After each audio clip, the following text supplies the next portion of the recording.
It's yet another season where a couple of teams are waiting to the final day to find out whether or not they're going to make the playoffs. We've got a barn burner tonight at the 9:30 game. It's Lehigh Valley and Bridgeport fighting for that last spot in the Eastern Atlantic. And as you see right now, Bridgeport 1 point above Lehigh Valley. They take this game tonight, and they will clinch that fourth spot for the playoffs. Hi, everyone. TSibs with you, joined once again by Vibes. And tonight we've got Ryan was here with us as well for this one. And this game close to getting started. Sorry for the late airtime tonight, guys. We were going to get to an interview with Headhunter, and I'm not sure we're going to be able to air that before the game. I want to talk to Vibes and Ryan about this game tonight. Gentlemen, this can make the season interesting when it gets down to the final week, a final day. But, I think you'd like to know ahead of time whether or not you're going to make the playoffs. And right now, both of these teams are hanging on the last game of the season to find out whether or not they're going to make it. Yeah, I mean, you can't hang on much longer than this to find out whether or not you're in. It's been a good season for both of these teams here, and now it comes down to this final day. Obviously, like I was saying, in the best case scenario, you'd already know, but hey, you might as well flare the dramatic on. So here they are. I can't imagine. This is what anyone wants to have to deal with at the very end of the season. And Ryan, no player wants to wait until the end to figure out if they're going to make it. For sure. Although I will say, I mean, this is a nice, whoever wins this is definitely deserving of a playoff spot. I mean, it doesn't get much more pressure than this. Winner gets to keep on going. Well, I think if Lehigh Valley wins, they're only a point up, so they still got to clinch their next game. But even still, it's huge, huge. And again, tonight we have a couple of other games going on. The other matchup that, not matchup, but the other two teams that we have to keep an eye on, of course, are Stockton and Texas over in the Western Pacific. They basically it is Stockton needing to win both, or at least win one and have a tie with a loss. They need 3 points to catch up, and they got to hope that Texas doesn't win or at least get a point from a tie to keep ahead of them. So tiebreaker rules are interesting as well in this one. You have to you've got total points, which of course total wins is what one of the tiebreakers is. So there could be a tie there. Then it's about head-to-head matchups. I know, Vibes, you talked about this a little bit earlier in your show, and these tiebreaker rules are a little different, maybe a little odd from some of the other sports you may see, or maybe even some of the things we've seen in other hockey leagues. But we have these tiebreakers, and even those are close for that matchup of the Stars and the Heat for that final spot in the Western Pacific. Yeah, I actually went out and I had a blackboard, a chalkboard put in my room so I could work out the equations. So it gets a little bit messy when you start working through it and everything, but I think we got it all figured out. And from what I understand, I believe that Stockton does currently hold the tiebreaker. And if these teams were to end up tied here, it would be Stockton moving on. And so it's going to be interesting what happens in the 9:30 games. If that playoff pairing is still up in the air after the 9:30 games, we'll try and bring you at least one of the games, or we'll look at both of them if we can, and go back and forth and see where those two games wind up, and we'll try and bring all that action for you right here. Meanwhile, the Sound Tigers have entered the matchup room. They're waiting for Lehigh Valley to get there at this point right now. So until they show up, we'll keep it right here. But those teams are getting ready to battle right now. And I spoke to Headhunter a little bit earlier, and we're not going to have time for that to play that interview right now with the game starting up. But again, they are well aware of Lehigh Valley and what they're capable of doing. And Lehigh Valley tonight going with Rask in net. And Ryan, Rask as opposed to Tyler Lokey, Tyler, I think might have gotten all his games in. I'm not really sure, but they're going with Rask tonight, and his record doesn't necessarily reflect how good of a goaltender he is. Are Lehigh Valley losing a lot playing Rask tonight as opposed to having Tyler available? Depends on which Rask shows up. I had him season 3, season 4, and when he's on, that guy is good. He's good, as good as anybody. When he's on, when he's off, he's still not a bad goalie. But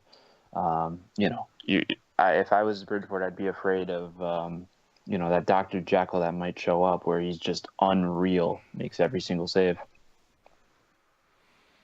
Did you hit any of that today, Vimes, in your discussion with the matchup tonight? No, we really didn't get that in depth into the matchup tonight. We just kind of brushed across everything. But I think that overall, I would say that they don't have that blue chip in net like they would with Tyler, right? I feel like Tyler's kind of a blue chip back there, and you know what you're going to get. Mm-hmm. And kind of like Ryan had just alluded to. Rask is a little bit more volatile, and he's either a Jekyll or a Hyde. So depending on which team you're rooting for here, you hoping one or the other shows up. So. And so far, not able to get Lehigh Valley in the dressing room, so they may be needing a little bit of extra time. Let's talk about this matchup tonight. Going for Lehigh Valley, J.J. Loops, certainly a veteran in this game. Maple Syrup, Ulch up front. J.G. Back on left D, right D is S4, and Rask in goal for Lehigh Valley. Their record this season, 35, 39, and 6. The Bridgeport Sound Tigers are 34, 37, and 9. Their starting lineup, Nutty Outlaw on left, Sunshine on the right wing, Timebot, whose stream you'll see tonight, is playing at center. The two defensemen, and originally scheduled was Heineken's, but it is the worst goalie, is playing left defense tonight. And it's Wizard in Black still on the right side with Headhunter 9872 in net tonight. Again, some good offensive lineups tonight for both sides, and a good amount of experience. Sunshine's been with this team for a couple of seasons now. How much do you think, Ryan, does it play into the game when players are familiar with each other in a big game at this point right now? How much is knowing your teammates for a couple of seasons an advantage for, let's say, Bridgeport in this one? I think it's huge. I mean, having the ability to know where your teammates are going to be on the ice. Everyone plays a little bit differently. The more time they spend, the more you can learn how different players play. Using that, you can, make passes to certain places other players wouldn't expect it. It just makes the game flow better for your team. And then that being said, I mean, from there you can go on to put more goals, get yourself out of a sticky situation, stuff like that. It's huge. A little bit of LGAHL insider information here. The worst goalie, who is the left defenseman for the Bridgeport Sound Tigers tonight, is a little bit of a ringer. That is the artist formerly known as Gonzo Armstrong, for those who may be familiar. Okay. They have a pretty solid defender in there. Gonzo, just in case you're listening, you're a terrible manager, but you're a pretty good defenseman. So I definitely feel like there is a heavy strength with Bridgeport tonight, and I feel like they are fielding the better lineup, at least on paper. So I guess we'll see what happens here. For whatever people may or may not think about Gonzo, I've certainly have had my disagreements with him, but there's no denying that the guy has been on several teams that have done well and played up in the big league. So, say what you want, but he's been around and he's been part of some teams early on in the LG history, and so on the PSN side anyway. And so certainly that kind of experience has to help out a little bit. Again, he is a goaltender by trade this season, but he is playing defense tonight.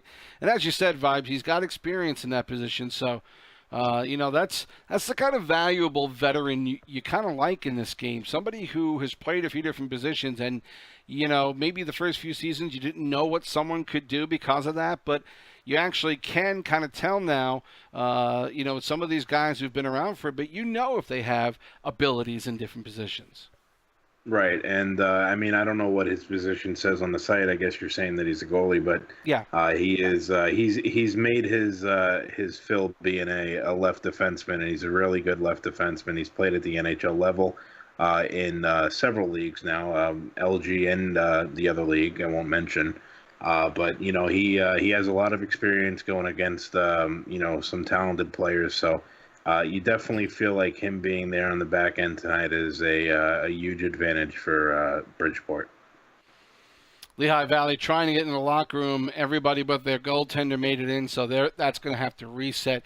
Gonzo 2-0, 5 assists on the season in his 2 games, a +12, but that counts the 14-1 shellacking that they gave to Providence last night. And so, you can only take that with so much. But, he did have a good game against Hershey, a 5-2 victory where he had an assist and a +3 coming out of that one. So, again, you're able to fill in with someone like that on defense. And, Ryan, you're well aware of the importance of defense. And certainly we've talked about how this is a playoff atmosphere at this point right now. This is a playoff game. It's almost like Game 7. And, if you're able to bring up a guy like this and play him, it's a huge benefit for them. And there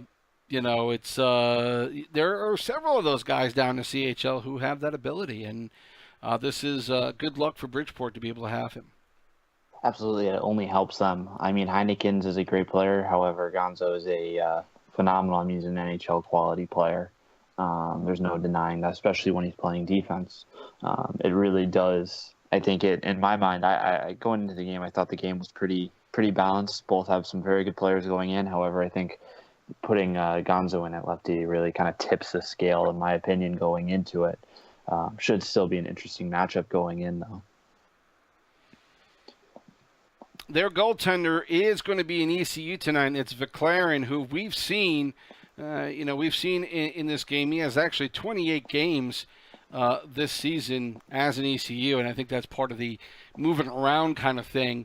And I think he's might have been up and down. He's 6-18-4 this season. In this season, 71.7% save percentage, 5.07 goals against, and so a little bit of a change there, but certainly not somebody who is not experienced, and so. We'll get this game going, and we'll take a look at this feed as we thank TimeBot for being able to provide it for us. We're going to get a chance to look at this game now, and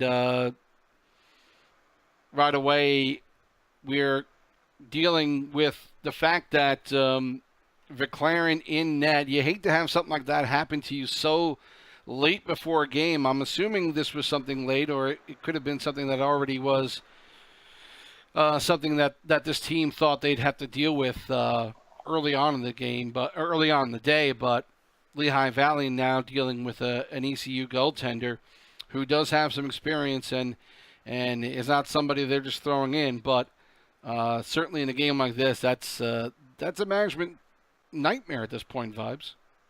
Yeah, Viclaren does have some experience, and he can be good at times.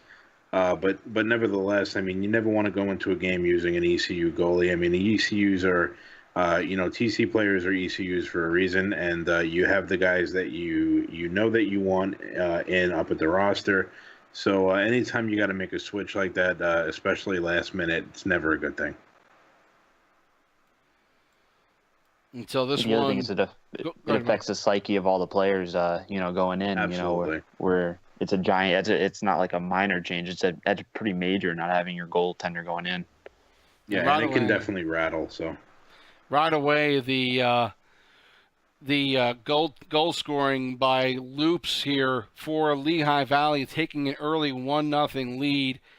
And again, J.J. Loops, another guy who's been around for a while, as we say, and I talk about veterans a lot, but I got to tell you, to me, it's so important because And, at this point, after several seasons, we're starting to level out with the guys that have been around for a while. Maybe some of them have been here in the AHL because of body counts, But at this point now, who's sticking and who might need to be up in the NHL, who might belong down in the CHL. But Loops certainly, I think, is well within his skill level at the AHL, and a nice guy to be able to start in a big game like this. Yeah, he's a mainstay, and I mean he's maybe not a top end talent guy, but listen, if you're going to be successful in this league, you need guys who can play certain roles, and he's definitely one of those guys, and he's a valuable component to any successful team. Excuse me. So the first 10 minutes here, it looks like the Phantoms have come out flying. They've looked great. A lot of puck control. They're really, really moving it. They've gotten the puck out of their zone. They look good. Yeah, Phantoms seem to be controlling the action at this point. We'll also try and get you some updates, and hopefully Vibes and Ryan can help me out with this on some of the other games that are going on tonight, especially the matchups that Texas and Stockton have at this point. Yeah, speaking of which, I actually already have an update with the Texas game. Texas are up 1-0 on San Diego with the final minute encroaching here in the second period. So they're getting ready to head into the third, up 1-0 on San Diego.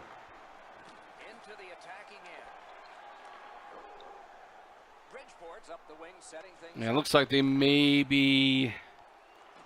looks like a goal was disallowed in the Stockton game, but they are up 5-0 right now against Bakersfield as the second period is coming to the end. San Diego just tied it up, so that score is 1-1 now. Excuse me, not 1-0. 1-1 between Texas and San Diego.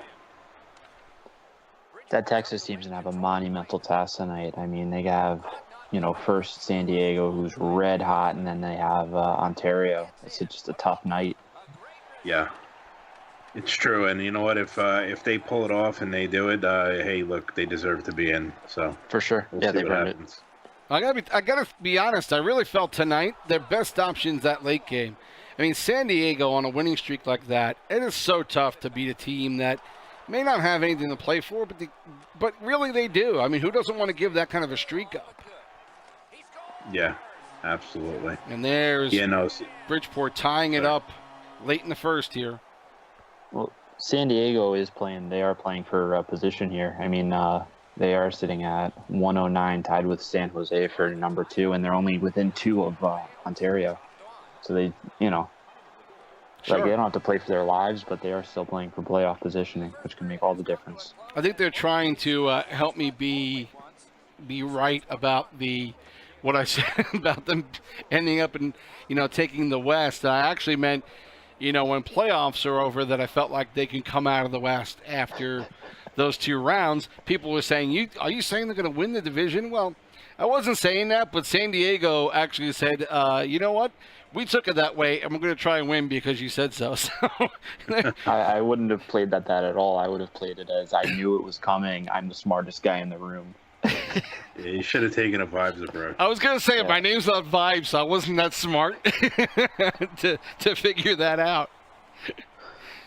We start the second. Lehigh Valley and Bridgeport tied at 1 here. And, man, again, we saw it last night, Vibes. We're going to see it again tonight, I'm sure. Close games. Nobody trying to get crazily out of position. Look at that. 3 men back for Lehigh Valley, waiting for something to happen, waiting for the puck to come out. They are not going to take chances. Yeah, they're playing tight, that's for sure. And you got to wonder. I forget who it was who coined the phrase. It was either Vihai or Miranda Conda, I believe, who coined the phrase the virtual stick. And I think that some of these guys may be gripping the virtual stick a little bit too tightly here. Yeah. And, you don't want to make a mistake. You've seen plenty of playoff action yourself too, Ryan. I mean, I kind of think that's a general all-purpose reaction. I don't care who the player is. I feel like that's something we all go through in the playoffs. For sure. I mean, ooh. Nutty Outlaw picking up the rebound there and putting it home. Some sloppy play in front of the Lehigh Valley net, and that gives Bridgeport a 2-1 lead now. 2 goals here in a row. Yeah, it looks like Bridgeport came out a little bit slow, maybe a little bit anxious, but it looks like they're starting to really settle in and start playing the hockey that I thought they were going to play. Although it looks like Lehigh's putting up a lot of pressure right here and try to get a response going. And really, they've had the better of the play so far, too. For sure. I think they played very well, very good possession hockey, a lot of pressure inside the Bridgeport zone. Update for all you guys, especially all you Stockton fans out there. San Diego is now up not 2-1, but 3-1 on Texas. Wow. I think we're going to be watching a late game. And we're going to be watching 2 late games. I think we're going to bounce back between Texas and Stockton if this keeps up. The Heat right now, 11 minutes left to go, 7-1. That one pretty much over, and so their late game is going to mean something, especially if the Gulls hold on and take that game. Halfway through this one, though, with Bridgeport still on top by 1. Yeah, it's definitely coming down to the wire here, that's for sure. It's a lot of fun, Sibs. This is a lot of fun. It's very reminiscent of what we saw last season, but I feel like there were more teams involved. But, you know, I think this is more important simply because the Heat are the defending champs. And whether or not they make the playoffs is riding on the last night. And I don't know if anyone really thought that'd be the case. I think midseason we saw them surge back and figured, oh, okay, this is Stockton. This is the team we're going to see the rest of the way. And they could not do it week in and week out and struggled. You know, it's not a surprise necessarily, but, you know, I kind of figured they would have taken a little more control of their own destiny instead of waiting for the last night to figure it out. They wanted to keep us on the edge of our seat, and they've definitely done that.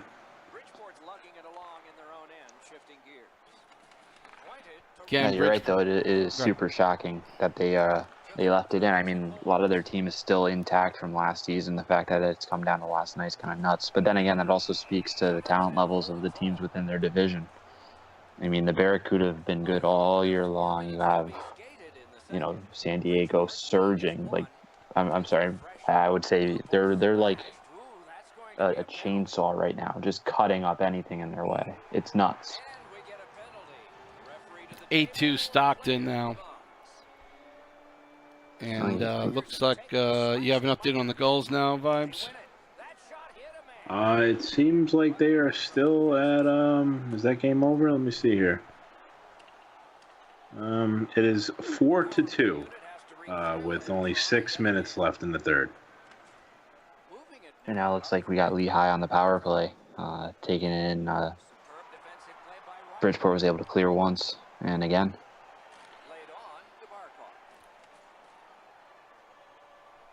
Lehigh Valley able to come back and take this game. We're going to have several games to watch at 10:30, and it's going to be really interesting trying to keep track of all of it. But a lot going on. Yeah, we'll let you know what we plan on showing you on the screen. If this stays the way it is, though, this last spot will be taken by Bridgeport as we get down to the last minute of the second period with the Sound Tigers still playing sound enough defense. Getting a few opportunities, not many, but enough. And they're going to take a 2-1 lead into the locker room after the second period.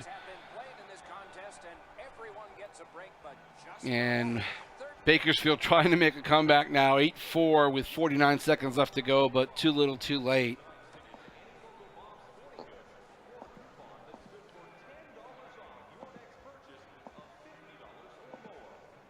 And we'll get back to this game in a second as soon as we get the feedback. They are in a quick break here, and so we'll see that shortly. Have an update, Sibs. 4-3 now with 1:11 left in the third period here between San Diego and Texas.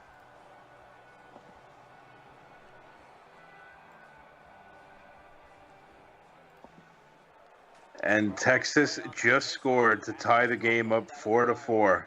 Wow. You know what? We're gonna switch over that one in a second.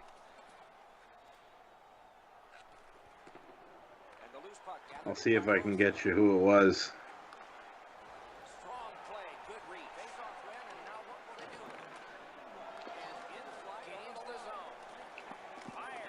Watching this game, it'll be interesting to see whether Lehigh changes up their strategy. It looks like they've been trying to slow down the game and really work the corners. I wonder if they go on an approach where it's just, it turns into a track meet where they're flying up and down the ice trying to get those odd man opportunities. Because Bridgeport's done a great job shutting down the cycle, or keeping the cycle contained to the outside. We're watching the end of the third period here. One way or another, it's a 4-4 tie, San Diego and Texas. Now Texas getting an opportunity very late here in the period. Good glove save on that one.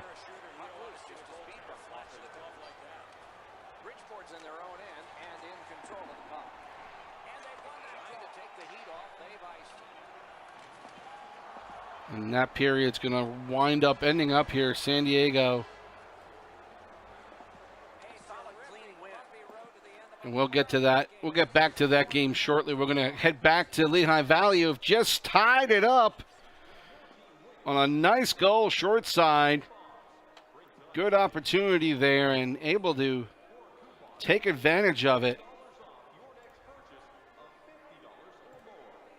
Looked like it was Ulch who puts it in the left wing for the Phantoms. Short side, so this one now tied up at 2 apiece with 12 left to go in the third period. Might be heading to OT in that one as well. If you're Stockton, you definitely got to be paying attention to this Texas game here, man. Because if they get this second point, that's it. Your season is done, right? So this is nail biter. I'm sorry, Ryan, I cut you off. Go ahead. No. I was gonna say that play all happened because Bridgeport had to clear the puck down because their right wing, it looked like Sunshine was glitched out up the side of the boards. Well, that's been happening a lot more lately, hasn't it? I've seen it a lot more. I don't know about ridiculous. You guys. Definitely. It happens to me constantly. Whenever I try to puck chop, my guy just gets stuck in that animation. It's all over. There's nothing you can do. Just a little minor update here. Over in the West and Central, the Manitoba Moose were able to obtain 2 points in an overtime victory, thus locking up second place in that division. We're watching this Texas-San Diego game. OMG Price with a couple of saves about a minute ago. Short side low and keeping them in this game right now as we're watching this one 4-4 in overtime. We'll stick with this one now and get back to Bridgeport shortly. We could have 2 overtime games here that we're watching.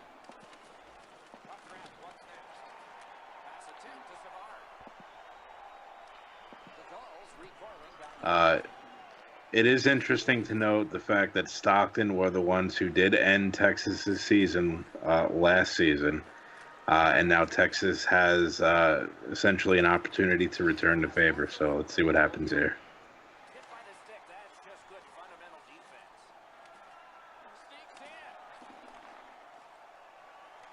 San Diego once again trying to get an opportunity. Good save there by Painter to keep this game tied. And Texas I tell you what, in the last couple of games last week, they have been playing their ass off. They are, and they're, the song by the Bee Gees comes to mind, Staying Alive, and that's pretty much their style of play at this current point in time is they're just finding a way to do it. So hats off to them. Another shot on Price. Good stick save there. Knocking it away. Still 2-2, 5 minutes left to go in that Bridgeport-Lehigh Valley game.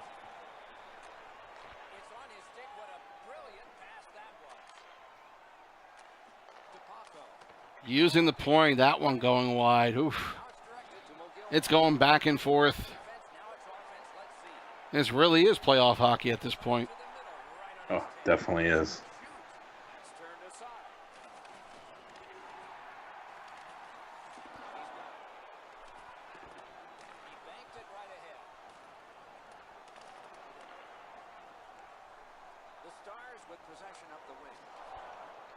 I really do admire the patience of San Diego here. They're a very patient team. They pick their spots. They wait.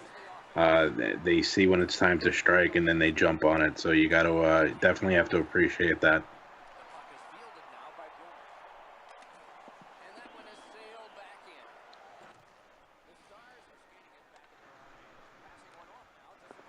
We're under a minute left to go in that other game, Lehigh Valley and Bridgeport. I think we might bounce back to that one. Bridgeport's dominated the last 5 minutes. They've been all over Lehigh Valley.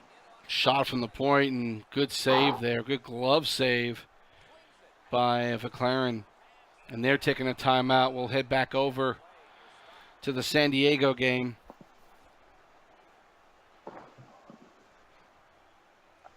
Get you back to that final few seconds of the third period in Bridgeport. But yeah, just another interesting couple of games tonight. Painter, another save, keeping Texas in it. And if there's anybody who may grip the virtual stick really hard, it's a goaltender in overtime.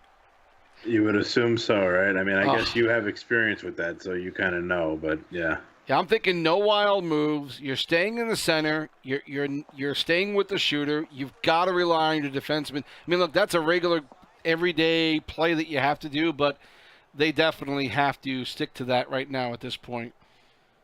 Absolutely. We'll head over to Bridgeport and Lehigh Valley again for the final 20 seconds here. Looks like Bridgeport has a lag out. Nutty Outlaws lost connection. Yeah, the right wing. Or no.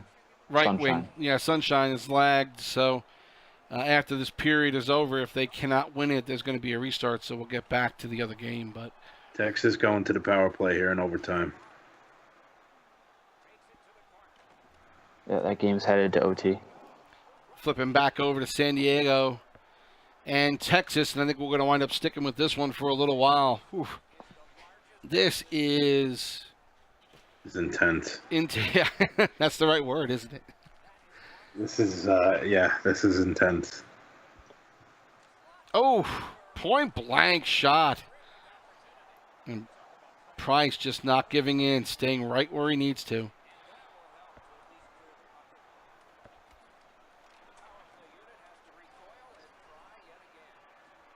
Texas shots for Bridgeport. Blood in the water.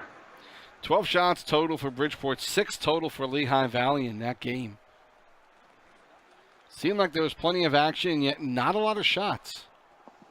Looked like they were trying to force the cross crease and try to get those high-quality chances. However, you have those veteran defensemen down low who know to expect that, and deny, that cross crease. Another leg save by Price. Right out in front. Oh, that could have been the end right there.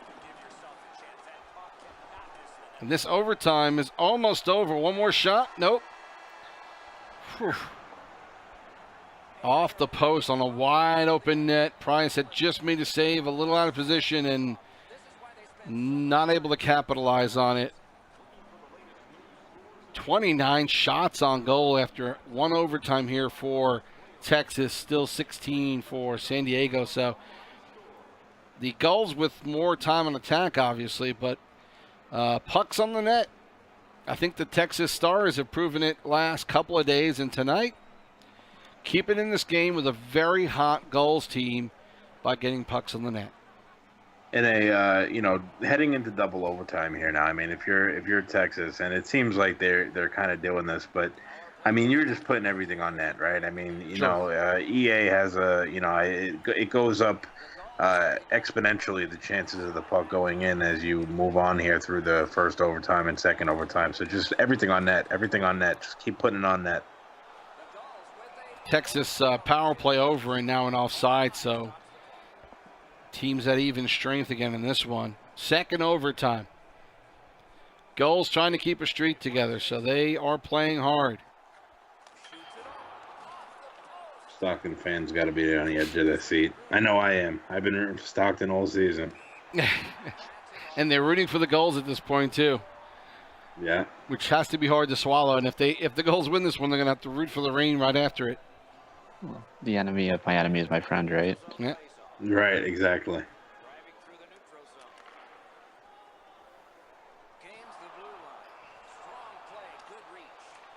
And the Gulls trying to stop them at the blue line. Probably not a bad play. It's one thing I don't see a lot of from a lot of teams is switching up defensive strategy. I think if you keep doing the same thing, it could be dangerous. They'll eventually exploit it. The better players will do that. For sure. Yeah, if they see you throwing the same look over and over again, they'll try something different. Although I will say a really well put together trap is almost impossible to beat. It's so difficult. And you really do, and the way to break it is you need your defenseman to start chipping in and carrying the puck up.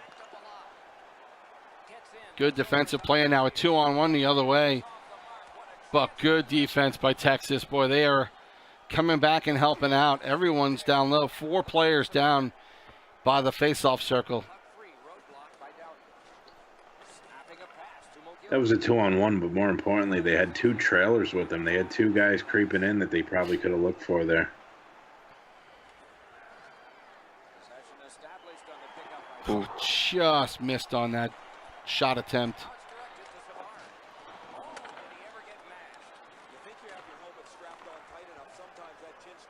Penalty coming up to Texas. The Lehigh Valley Bridgeport game's getting underway as well at this point now. Penalty's going to need to be taken first, although it looks like they're having a little trouble doing that. And there we go. Finally.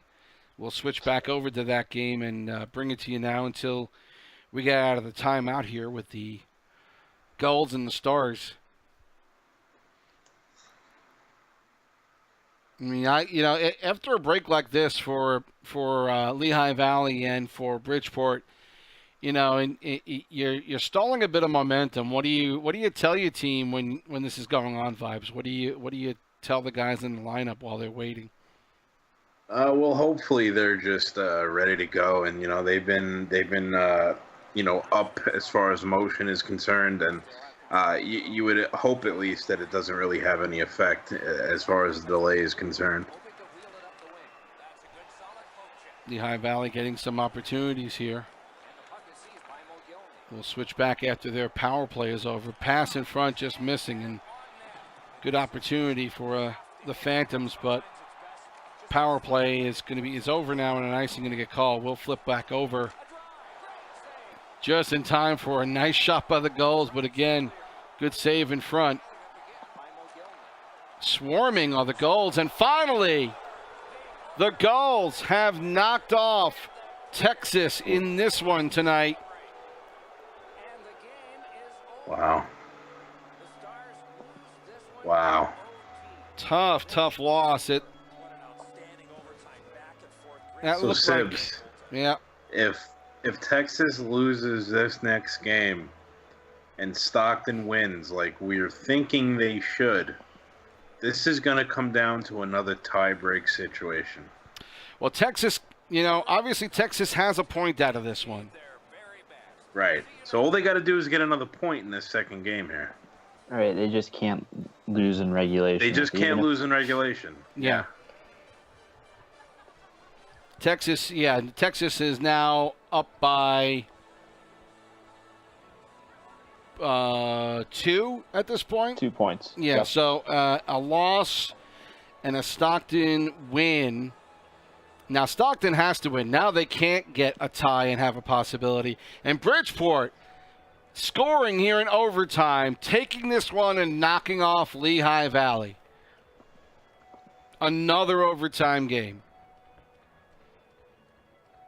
Well, wait, does Bridgeport have the tiebreaker?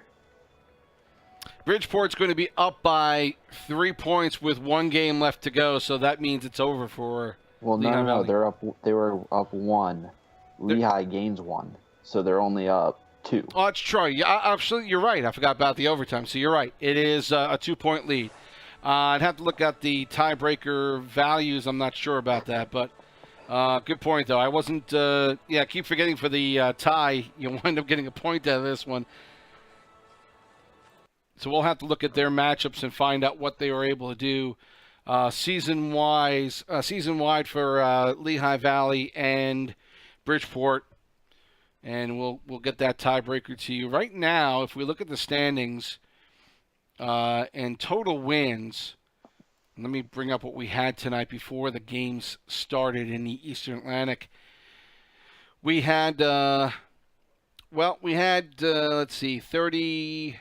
We're going to have 35 wins for both teams right now, with Bridgeport still up by 2 points. So Bridgeport wins, actually the tiebreakers win. So if Lehigh Valley wins and Bridgeport loses, Lehigh Valley will be in.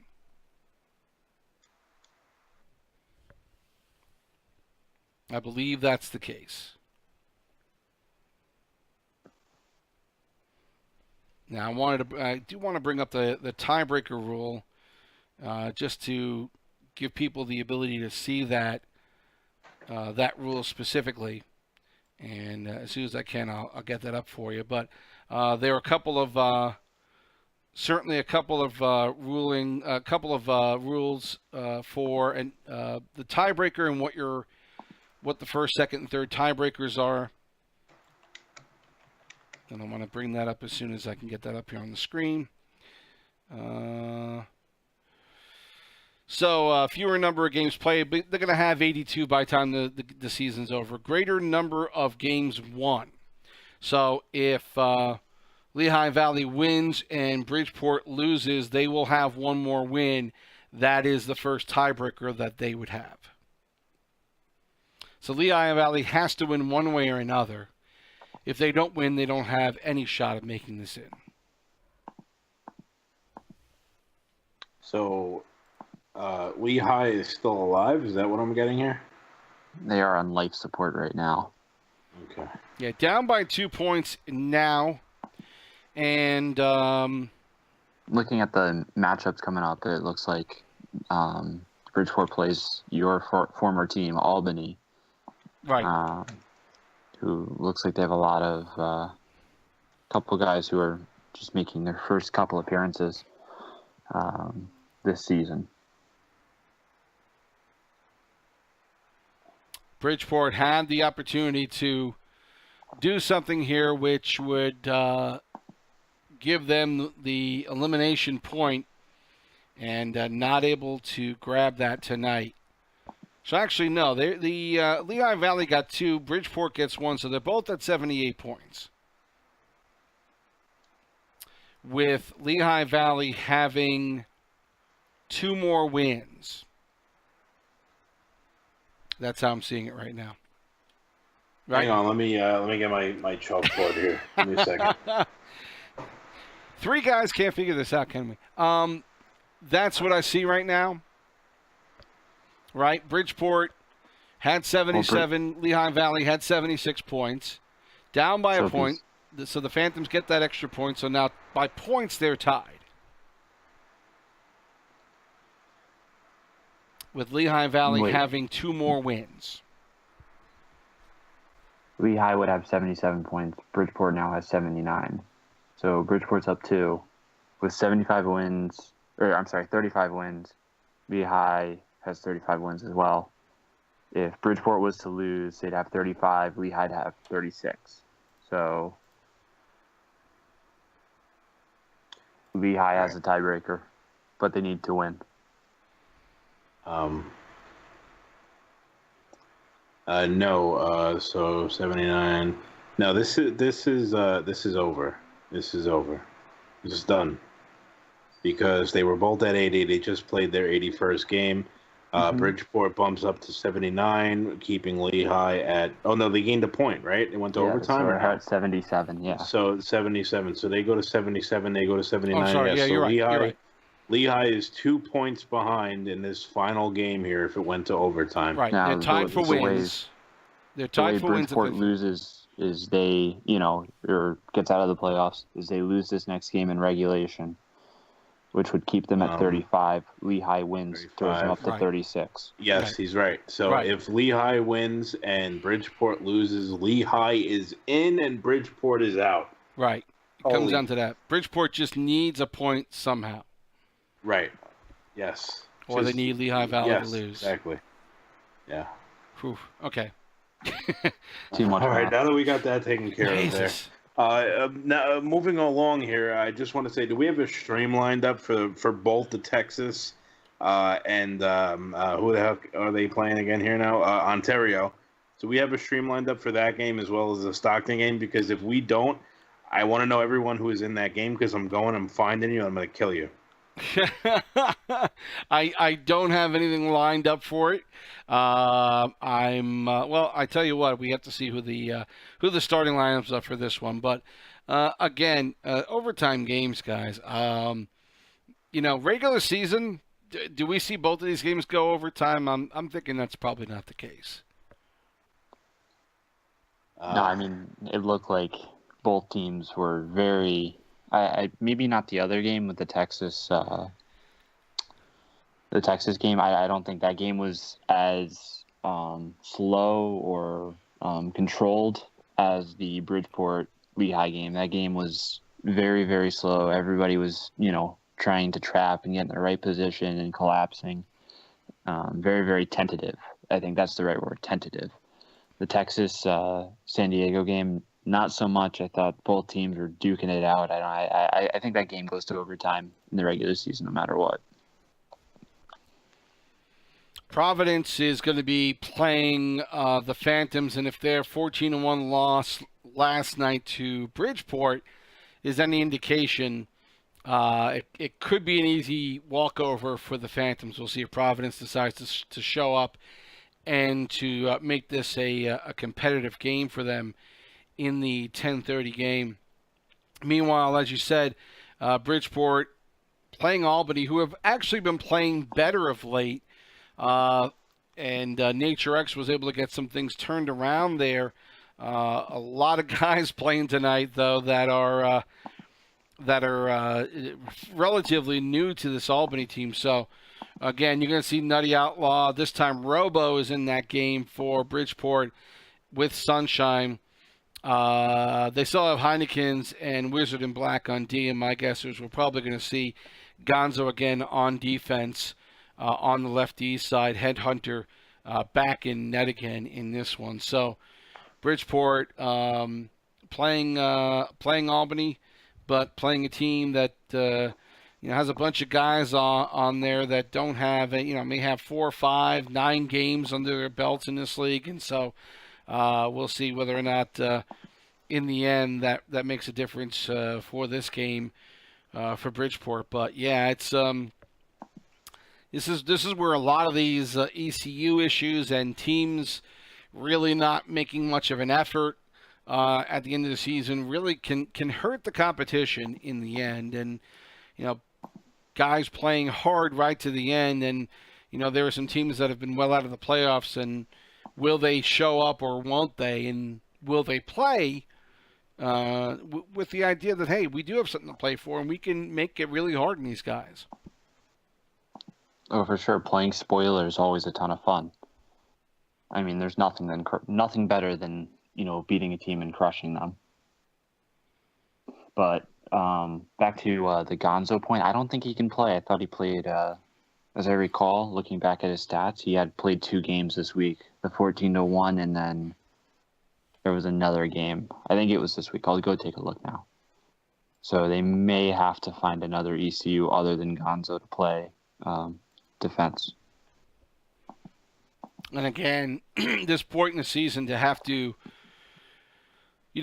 pull for these guys and try and get trying to get somebody to show up when the playoffs are on the line, last game or two of the week, and so it's of the season, and so it's tough to say what's going to happen. Moose checking in on YouTube, saying Providence already forfeited their 9:30 game with Hershey. So will they even show up for this one, and does Bridgeport just take the win and finish this one out? It might. How sad would that be? Wait, no. Lehigh's playing the Phantoms, so Bridgeport still has to play. Okay. But even it doesn't matter what team it is. If that's the way that this ends, Yeah, Lehigh's got Providence, and that's going to be a quick win for them if they forfeit. Yeah. Albany just has to win, or I'm sorry, Bridgeport wins and they're in. Yeah. is essentially what it's coming down to. Yeah. If that's the case, though, I mean, you don't want to give I wouldn't care if it was my team. You don't want to get in like that. In the event that Bridgeport loses and Lehigh wins on a forfeit, you don't want to get in like that. Play your games. I disagree. If I'm managing that team, I want to get in any way possible. Well, that's because you're young, right? You're a millennial, aren't you? It makes total sense. Well, I'm not gonna bitch about making the playoffs. It's just not gonna happen. Goddamn millennials. Sure, it's not the most honorable way to do it, but I'm in.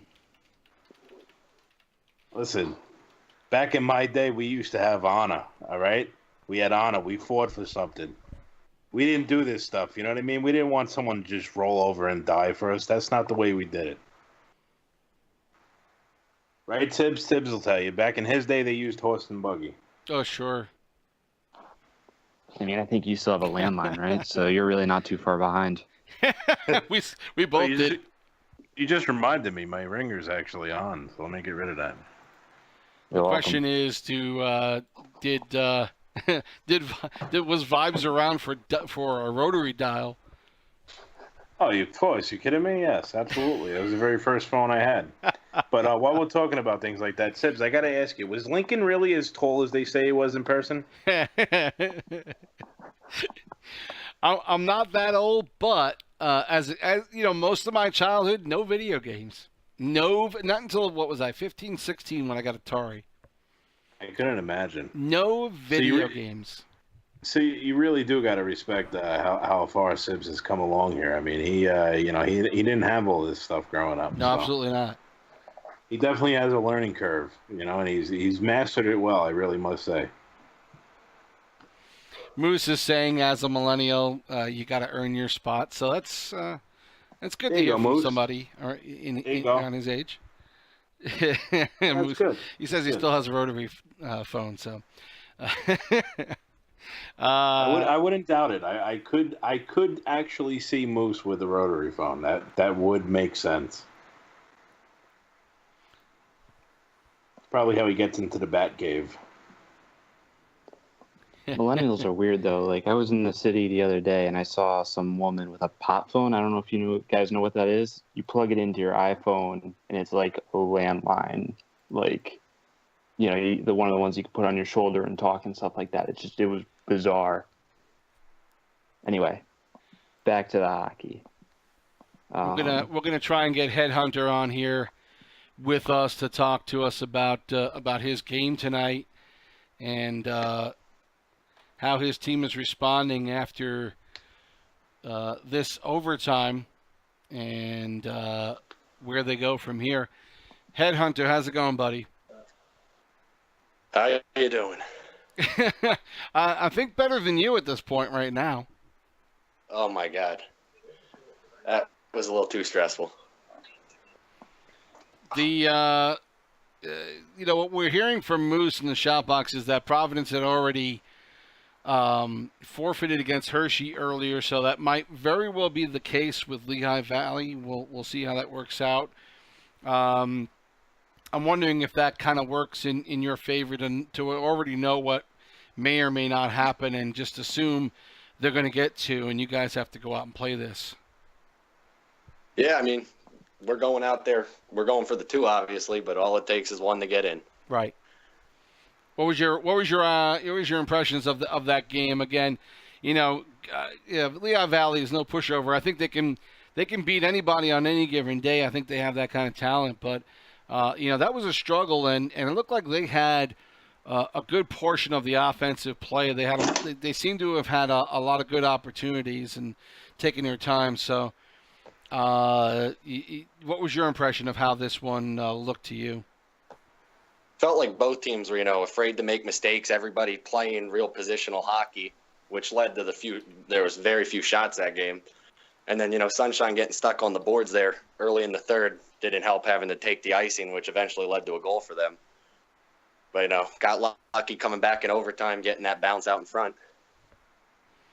And, certainly good, tight defense by both teams tonight. Pretty much what we were talking about earlier before the game started tonight, the playoff type of game where guys are a little more careful, taking their time to get something going, and I think that's kind of how that game played out, pretty much like you already figured it would. Mm-hmm. You guys getting ready for the second game now? I'll let you go, but good luck in this one. What are you guys looking for in this one? Hopefully just clean up some of the mistakes we made in the first game, go out there and hopefully make it not go to overtime. Get us a nice, secure win here. All right, thanks a lot. I don't think my controller can take it. Thanks, guys. Thanks, Head. We'll talk to you later, Headhunter. Joining us just now, we heard that a little bit a few times last year, Vibes. Getting a guy on after a game, whether they won or lost, an overtime game, always draining to the players. Always coming off of that one saying, okay, I got to take a breather here before I can talk. And it was a loss for Headhunter, but yeah, these games are pretty stressful. Oh, absolutely. I mean, emotions still come into play, whether it's video game hockey or not. I mean, emotions come into play, and people ride high emotionally for the games. And if you win, you're excited and you're ready to go and take on the world. And if you lose, you're disappointed. And regardless of what the outcome was, you have to recollect yourself. So it definitely takes its toll. That's 100%. We are getting ready. I have the stream from Prince of Zeus. He's getting ready with his lineup here. That's one game we can look at, Rain in Texas. We'll see if we can get some feeds from some of the others. Yeah, I got Rain in Texas up right now myself. Would be great to get a Stockton feed, but not sure if we're going to be able to be afforded that luxury here. It looks like the Ontario's throwing up C. Fairman and Orioles rule. Not going to make it easy on Texas at all.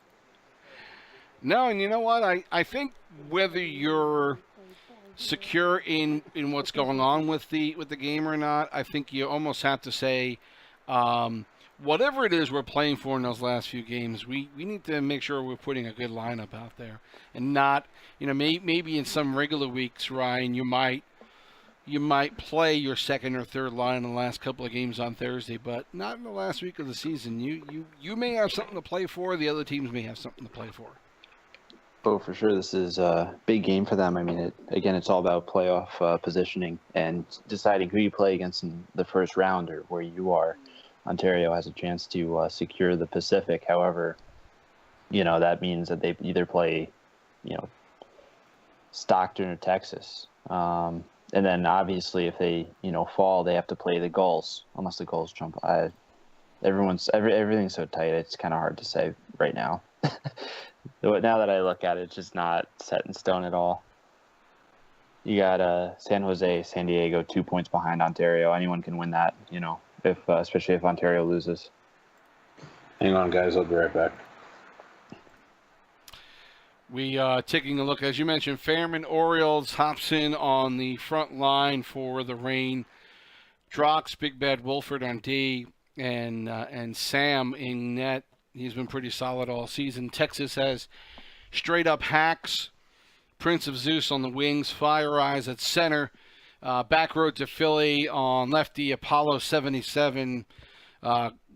Two solid defensemen there, and Peaky Blinders in net. So maybe a slightly more defensive team. Zeus, we know what he's capable of offensively. Still, Texas putting a solid line out here for this one, Ryan, and.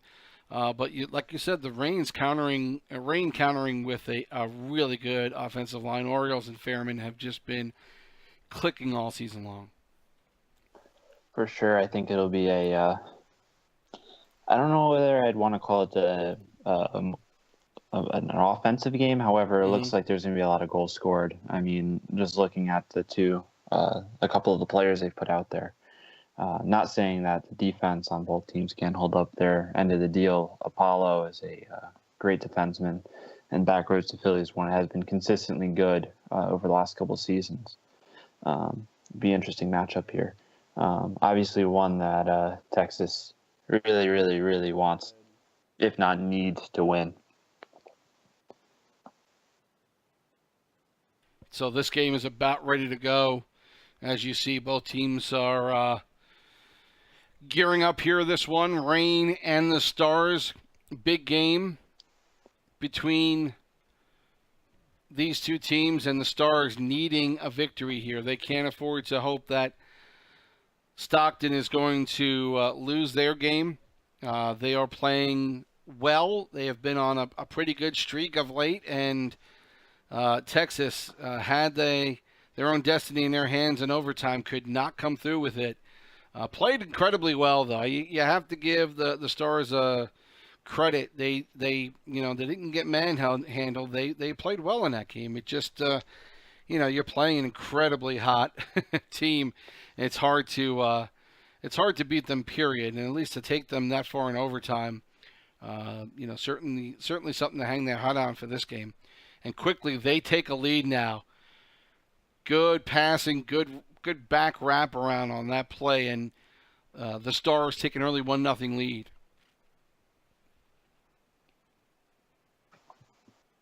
It's a big goal. Really set the tempo to the game.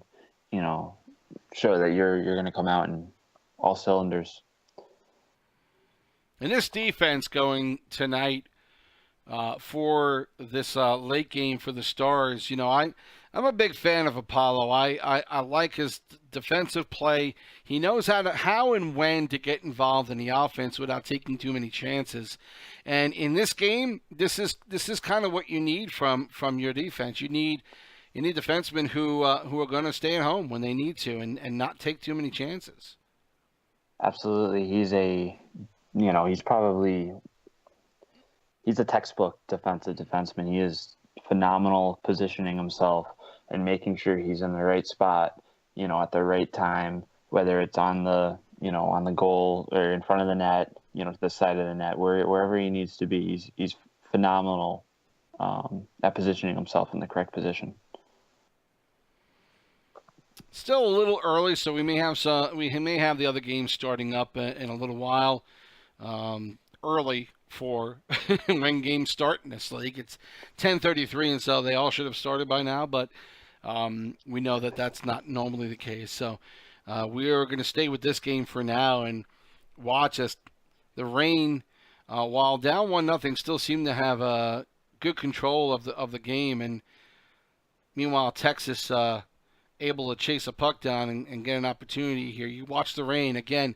All 5 of their players, when they don't have the puck, they are down low helping out defensively. And to me, as a goaltender, and I would think if you're a career defenseman in this league, you want to see your forwards down low. You don't want to see them hanging up by the blue line. And I think, I think that's a mark of a really good team, Ryan. Oh, for sure. I mean, team defense. 2 defensemen don't play defense all alone. It's got to be a team effort. Same thing with offense. Puck's got to move up to create chances down low. The game flows. Regaining the puck is so important. Typically the defense can't do it alone. Having everyone on the same page helps. It makes the team better. Harder to play. You have to play defense as a 5-man unit in this league. You have to. If you don't have 5 guys playing defense, you're going to be taken advantage of.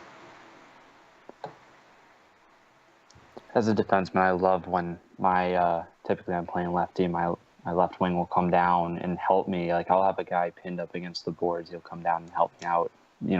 Get the puck out. It just makes my job easier.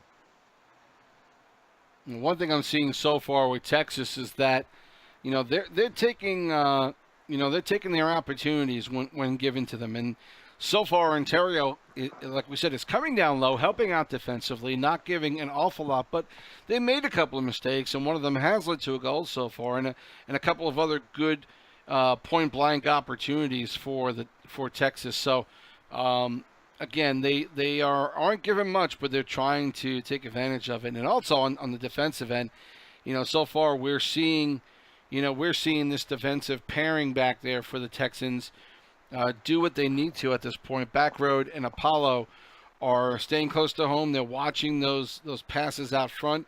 We know Orioles likes to do that to Fairman, a good give and go, and so far they've thwarted those efforts. Oh, for yeah, sure. they're not allowing. Go ahead, Brian. Ryan. No. I was going to say their center, Fire Eyes, has done a great job also helping out up front in front of the net and not letting those give and goes get going. And as you say, that makes a good defensive play and almost a breakout opportunity there for Texas, but not able to get forward enough on that one. And the period coming to an end, good play from Texas to be able to take an early lead on the Reign. And really, as well as the Reign have played, and they've been an incredibly solid, consistent team. When you get an opportunity like this, I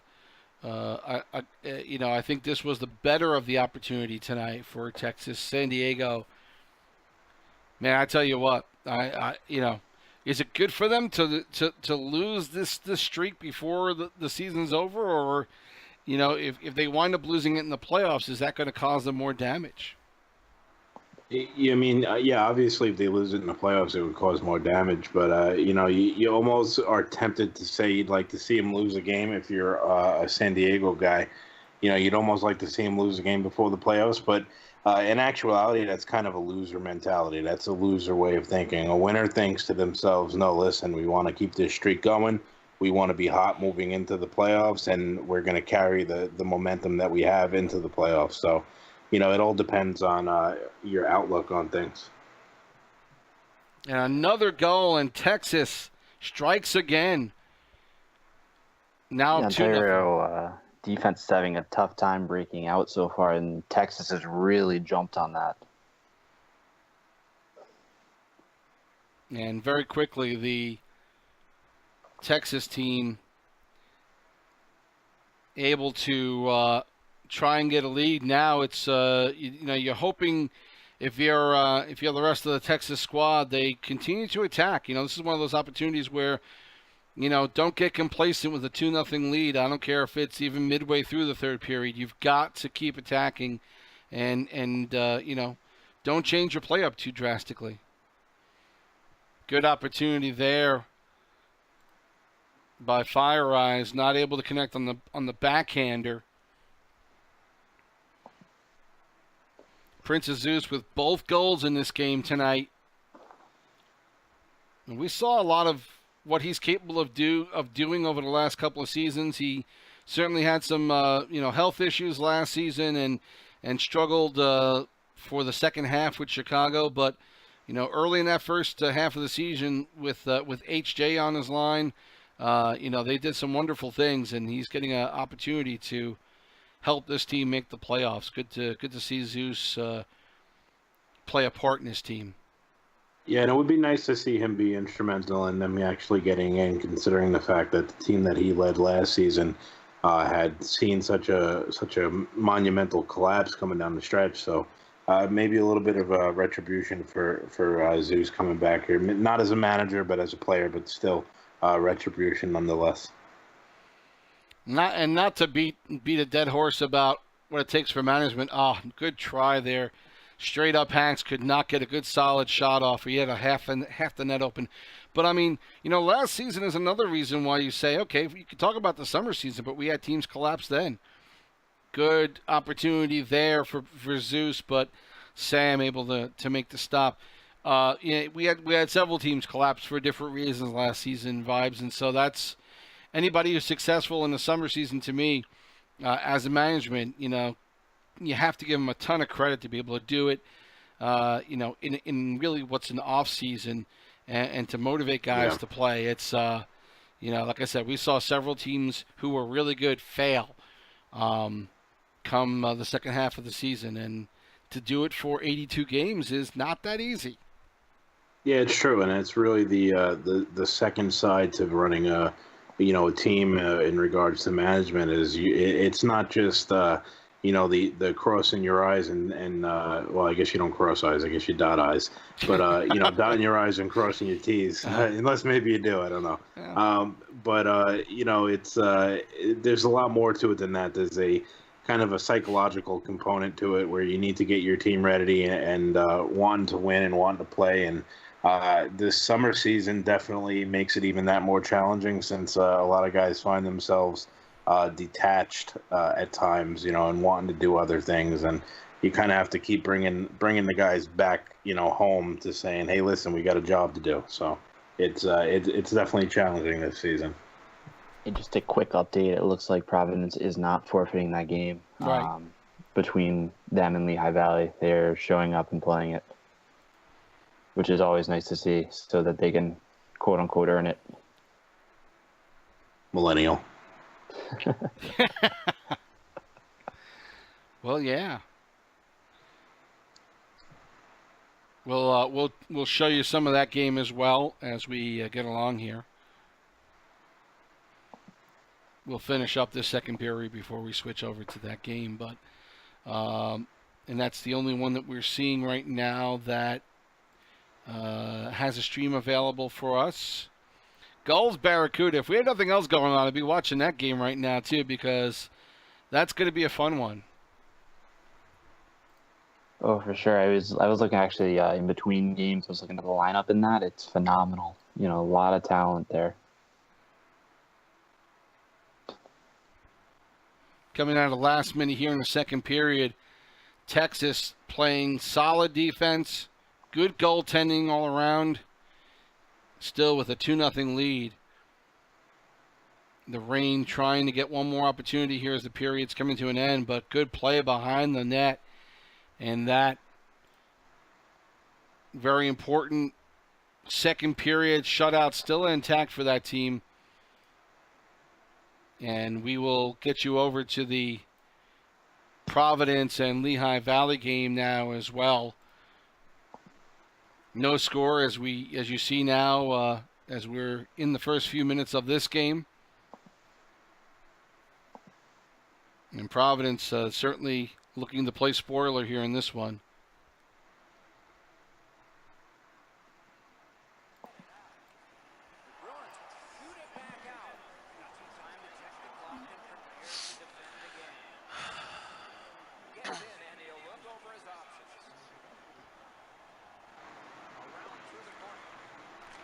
Killing a penalty right now, Providence, and so far not having too many opportunities, Lehigh Valley.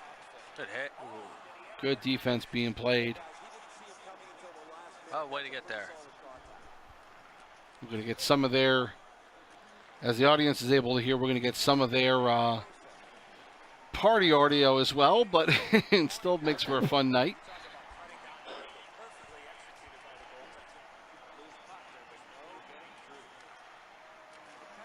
I was wondering going into this whether Lehigh was going to change up how they play. I mean, they played so conservative last game, whether they go out and really attack this Providence team.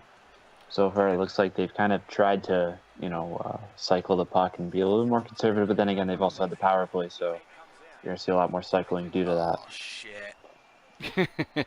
Gold's up 1-0 right now. Update coming in from there, so let's see if we can keep that. See if they can keep that streak going. Meanwhile, we'll stick with this game, still having some playoff implications. And Providence looks like they have come to play this game tonight. Some names in there I'm not overly familiar with, but Providence at least showing up and playing this one and keeping it at 0-0 halfway through the first. Update on that Gulls Barracuda game, now 1-1. And we have time, maybe we'll jump over there at some point.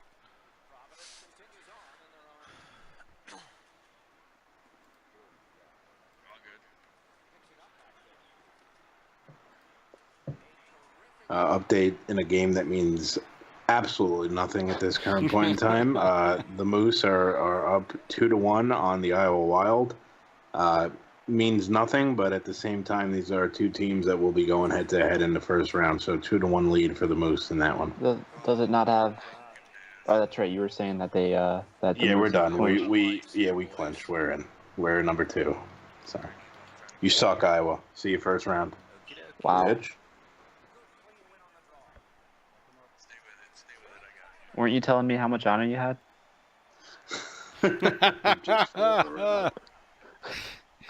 We missed you, Ryan. Glad you're back. Need somebody to keep vibes in check. Absolutely. You're a Never fact have checker it. at this point. I'm uncheckable. I can't be a fact checker because I really don't listen to what he says half the time. So No reason to. No. By the way, big goal for Ontario. They've cut the lead 2-1 now, with 8 minutes left in the third.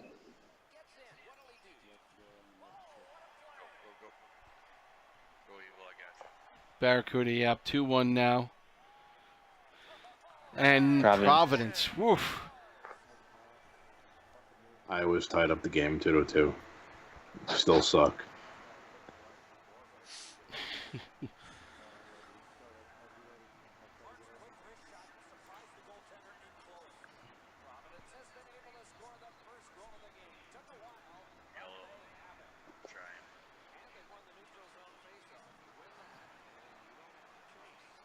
Could be interesting when players know, even if they're not in the playoff, if they know that they can really affect the outcome, especially guys who have not played on the team all season long.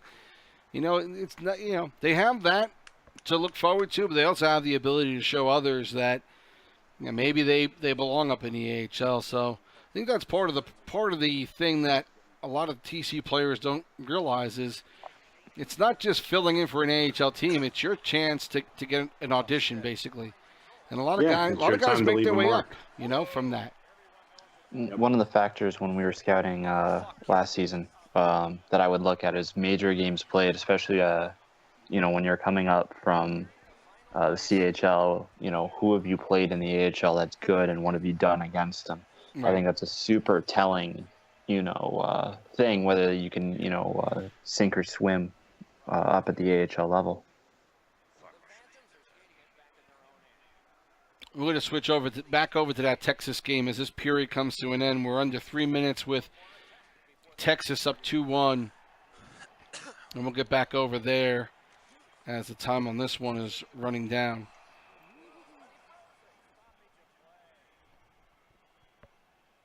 You know, watching this game, the Texas defense has played very, very well. I mean, more of the praise, you know, that we've been giving them all game. Just super, super steady. And that's a really good word, is they've been steady. Right. Going down to a minute now left in this one. Texas still up by 2-1 in this one. They got to be feeling pretty good at this point. I mean, at least just to get the point, right? That seals it.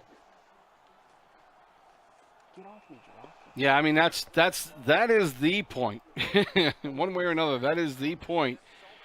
Is being able to say, yeah, we at least can work a tie. One more goal here would end it, and some good opportunity there by Apollo. Puck is sitting on the crease, and that was also a game ender if possible. And a penalty now on the rain, and with 30 seconds left to go, a 5-on-3. Sorry for Texas. And while you still want to play this game, you don't want to make a bad mistake here, and the defensemen need to keep an eye out.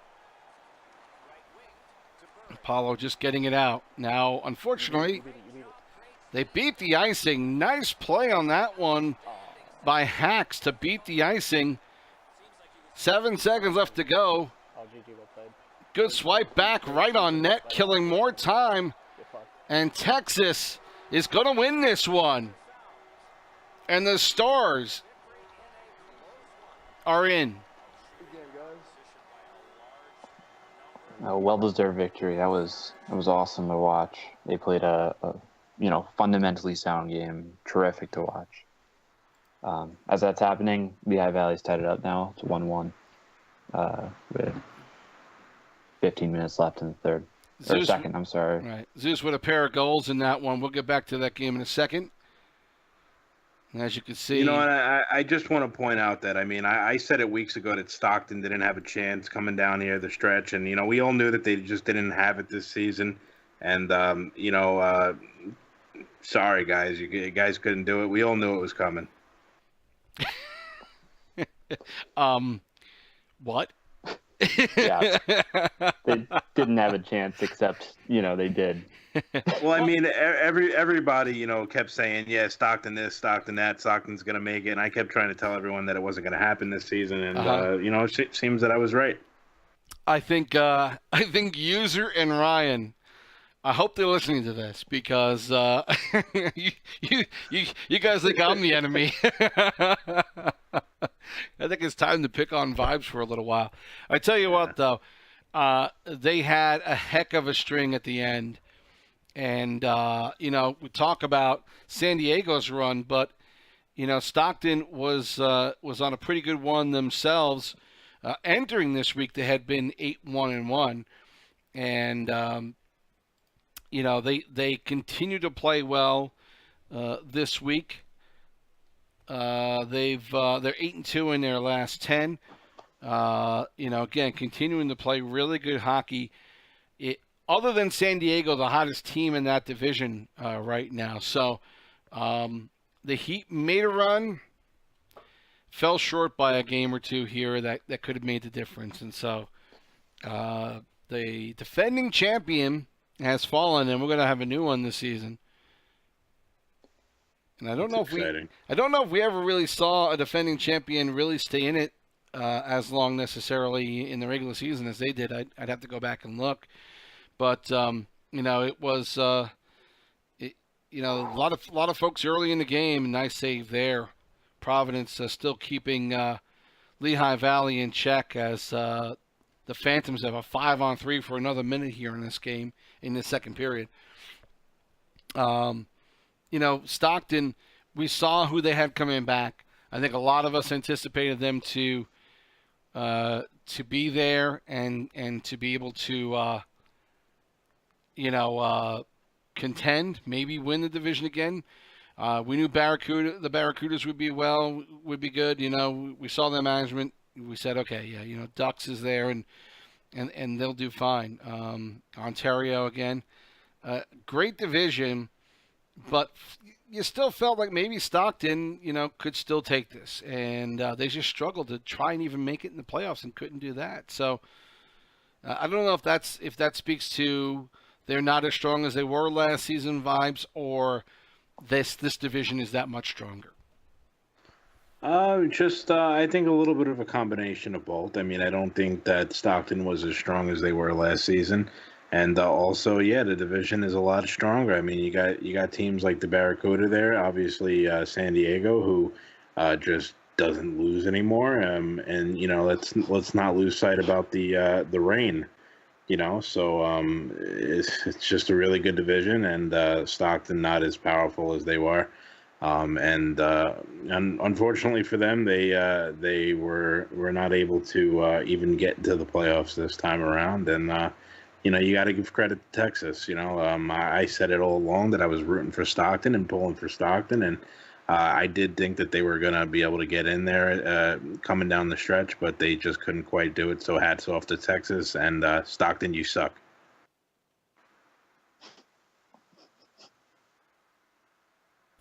I'm just trying to confirm something right now, and I'm going to double check this with Headhunter, but it looks like there may be a forfeit in this game. The Bridgeport. By the way, Albany. Since Ontario lost, there are playoff implications for San Jose and San Diego. Whoever wins that game goes on to win the division.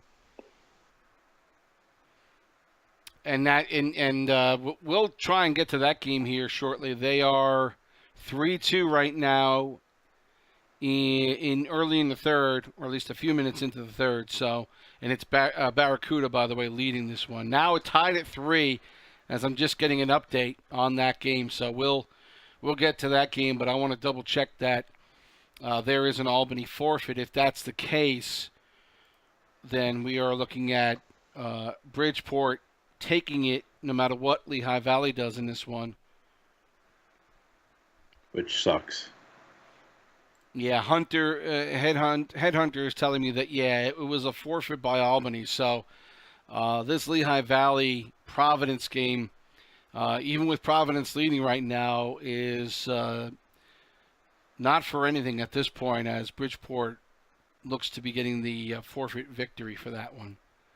And that, yeah, it does suck. I mean, yeah, again, Lehigh Valley played hard in the last game to keep this alive, and unfortunately, the Albany team not able to be there to put up a fight. And like I said, these guys, had been playing well.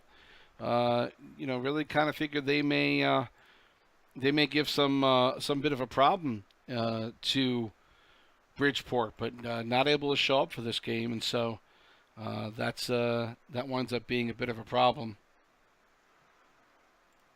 See if we can get you San Jose back on top now in this game in the third period, and we'll bring you to that one here shortly.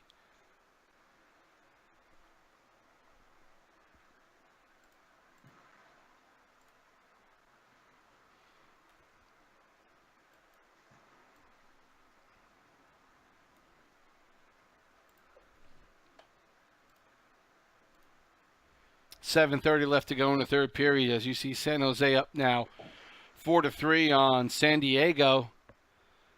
Like we said earlier, might not be a bad thing for San Diego. I know what you call it as a loser mentality, but it's also not in the back of their minds if they do wind up losing this game. They know going into the playoffs that the streak is over if it winds up being. But these guys have pride. They are looking to win this one.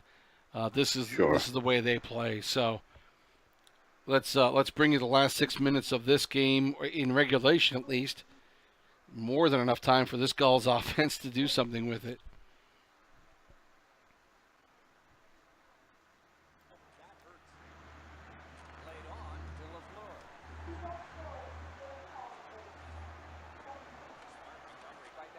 This could be a nice preview of what's to come in this division with playoffs. And as good as Cleveland is, guys, are they good enough to beat one of these teams in the West? Are they going to be able to get past any of these teams that are making the playoffs?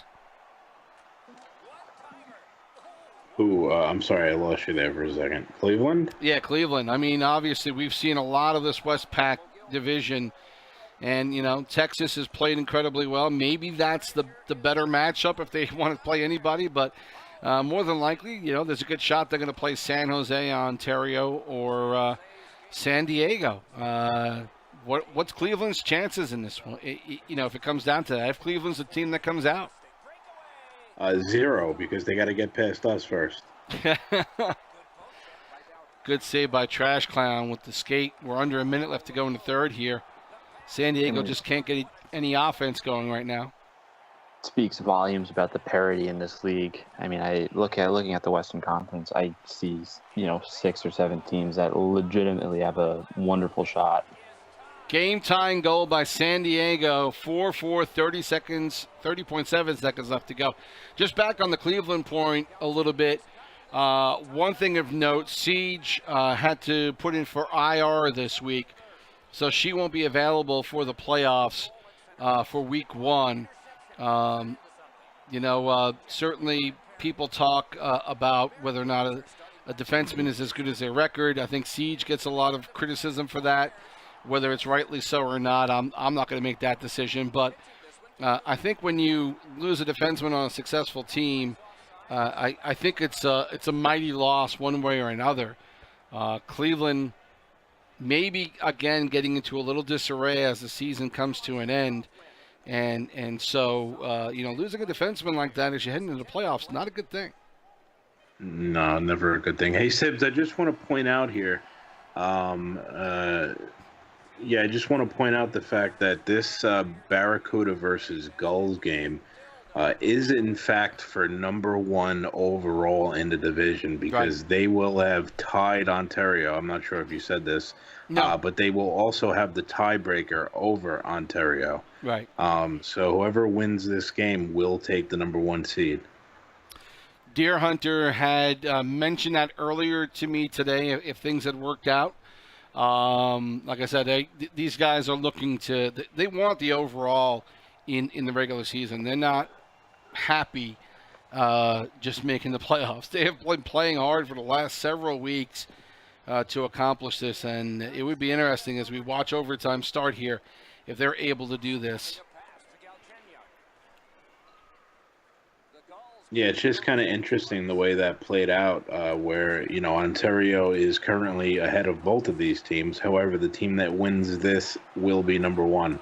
And there it is. Overtime victory for San Diego. They take the Westpac. Wow. Wow. The way they're playing, you had to expect that was going to happen, to be honest. I know that we were saying that they're up, Barracuda are up by a goal with 40 seconds left. I had a feeling. Well, I mean, it makes sense because San Diego doesn't lose anymore, so. They're allergic. Team doesn't lose. Ever. We're going to get Deer Hunter here very quickly on the show to talk about this game as soon as he hooks up here. and I believe he's on the call now. That's the division, boys. We're looking at the slow-mo replay here to see how much this went in, and it barely went across the line. It looks like, as Newark Kid could not get over there quickly enough to put a glove on it, and it just gets over the red line. Whew. You guys again, and Ryan just said it. Deer Hunter, 30 seconds left to go, or under a minute. He still felt like you guys were probably going to tie it. That's a almost heart attack like, isn't it, to see this happen? Yeah, both games went to overtime tonight. And you guys, as I predicted, by the way, you guys take the Western Pacific. Sibs. All right, I promised Vibes. you we would do that. I have to pull that from last show, so I can play that back before the show tomorrow. Yeah. Okay, Vibes. That's enough out of you. Incredible streak at this point. What? Dumb question. What can you improve upon? What can you do better? Change nothing. Change nothing at this point, huh? Just keep our streak going. Keep playing the same way we are. What's Sounds excited. Sounds excited, doesn't he? Just a little bit. It's again, I think we talked again about this in the pregame, but talk about what you feel like is the overriding situation with your team. What have you guys been doing so well that's put you in this position to win 23 in a row? Like Matt said last night, we have great chemistry together. We play together all the time. How much play do you get in with each other? Practice All the time. All the time. All the time. We in our group message before the game, everybody has to be on at least an hour before the game. We at least get 2 to 3 games in. Inter-squad games all the time. In case anybody thinks that that's not necessary, you may want to guess again. Oh, it is. Look at it. 23 in a row. Interesting. This puts you on top. Texas has won their game, and so obviously they're making it in. But they played hard tonight. They played some damn good hockey to get themselves in this position. What first impressions of what you're going to have to do against Texas? Well, yeah, they did play tough. They took us to double overtime, so we'll have to definitely improve, get some regulation wins. Not give me a heart attack. Do you see all these Western series, the semis and the finals? Do you see these all being very possible 7 games, tough games all around? Oh yeah, definitely. Is this in your mind the toughest division? 100%. I'm going to let you go and talk to your team and congratulate them. Listen, one hell of a streak by you and your crew. Congratulations on taking the division and winning 2 really hard-fought games tonight. I think Don't get anyone pregnant. I already got one on the way, bud. I guess a little bit late. Don't get anyone else pregnant. All right, thank you, guys. All right, you got it. Yeah. Providence, meanwhile, is... Hey, bird is the word. Yeah, we'll talk about that tomorrow. We'll talk more about the Birds and your team. Congrats again. Deer Hunter, again, watching his game nervously tonight, watching his team do well. And Providence closing out their game against Lehigh Valley, 6-2 victory. So that, with or without the forfeit from Albany, Bridgeport still taking this one. And kind of sad to see that one end the way it did. Let's talk more about the West before we get out of here. We've got these four teams. We've got San Diego, San Jose, Ontario, and Texas. What is there any indication of what you guys think is going to happen with this one? Who do you think early from the last couple of games that we've seen? Your early impressions on who you think is going to come out of this? I mean, my gut's got to go San Diego. However, my head's saying, any one of these four teams can come away with it. It's about who matches up better, who plays well during those games. It's really, I can't say who's going to win, who's going to come out of that division. It's tough. It's hard. It's a very hard division to predict. You almost feel like San Diego's got to win, right, round one. And, between Ontario and the Barracuda, it's a pick 'em. I feel like San Jose has been the better team all year. But, I guess we'll see, right? Yeah, I definitely think that's the case. And it's I tell you what, we've got some really interesting playoff games coming up in all the divisions, but I think we really have to look at this and say the West, it's going to be an incredibly tough division to come out of. Probably the toughest at this point. I would say Western Central, right behind them, as the second toughest to come out of. Eastern North right there as well with the Western Central, and we'll see what happens in the Eastern Atlantic. Hershey, 8-2 in their last 10. They've been playing better of late. Maybe what we had to say last week was motivation, but we will see what the Bears are able to do. Am I wrong in calling the Western Pacific the toughest division right now? I would sign off on that. And you know me, I always like to talk up my guys. Where, in this case, even though I'm a team in the Western Central, the Western Central as a whole would be my guys in this particular case. But I would sign off on that and say the Western Pacific is the best division in our entire league. I don't want to toot my own horn kind of vibe style, but I definitely said that week one, that this was going to be the toughest division to play in all season long. But these goddamn millennials, you give me an inch, you take me out. I did say that. But anyway, yeah, I'm completely right. It's so difficult. You have Stockton getting, kicked out. They'd be in any other of the top four, and they're, on the outside, which is kind of crazy. The two of you have, ridiculously big egos, and I think you really need to keep that in check a little bit here. No one wants to hear you constantly talk about yourself. Well, I tell you what, Vibes, come this weekend, we're going to start making playoff picks. And on the website, I'm sure they will have it again, and we have to, time to prove who knows more. I'll probably forget again, honestly. I'll remind you.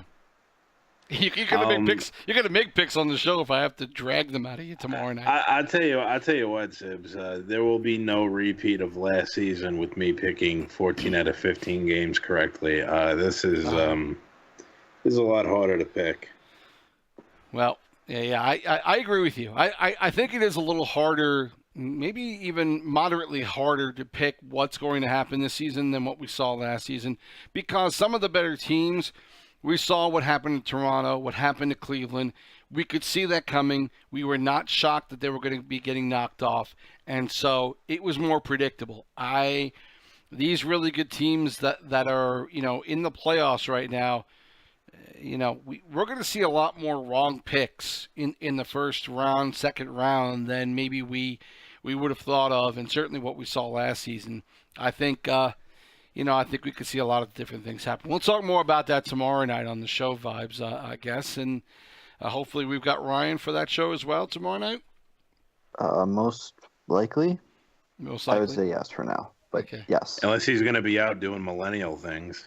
Yeah, that might happen. Whatever but probably not. Last words, Ryan, you first, because we always have to give Vibes a little more time. Good night of hockey. A lot of fun to watch. A lot of fun to do. Happy with most of the results, except for obviously the one forfeit kind of sucks. But then again, Providence still held up their end of the bargain, so it really wouldn't have mattered anyway. Good night of hockey. Vibes? Why do I get a little more time? You trying to call me slow? Is that an underhanded compliment? Is that what's going on over there? I didn't really like that. No. I'm honestly a little offended. Honestly, it's more about you just not ever shutting up. That's really what it's about. All right. So I'm trying to give you more time so you can get it all out.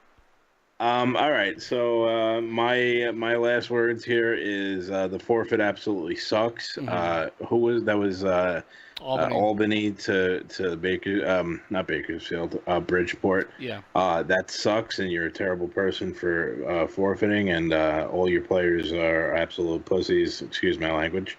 But anyway, moving forward from there. I just want to say, listen, I always talk about and, big myself up when I am right. But I am just as big of a loser as I am a winner. So I was wrong about Stockton. I believed in Stockton. I thought they can get it done. They could not get it done. Hats off to Texas. You were able to prove me wrong and a lot of other people wrong. And you dethroned the champs. So hats off to you. The Pacific Division, holy balls, are we in for a ride there? The Western Central is going to be good there as well. East and North, you guys can hang with everyone. And Eastern Atlantic, we got Hershey and the rest of the redheaded stepchildren. So besides Hershey, good luck to the rest of you. Hershey, you don't need luck. And that's it for me for the regular season. So good luck, boys. We've got the show tomorrow night to talk more about all of this and the fact that the Western Pacific, all four of their teams, the only division, all four of their teams with triple digits in points, 100 or more. So with the Western Central, just Grand Rapids not reaching that point. Plenty more to talk about tomorrow night. We will get to it with all of you. Thanks a lot to Vibes, to Ryan for joining in tonight on Thursday Night Hockey, LeagueGaming.com. We hope you guys enjoyed the games tonight, and we will talk to you again tomorrow night with our regular show.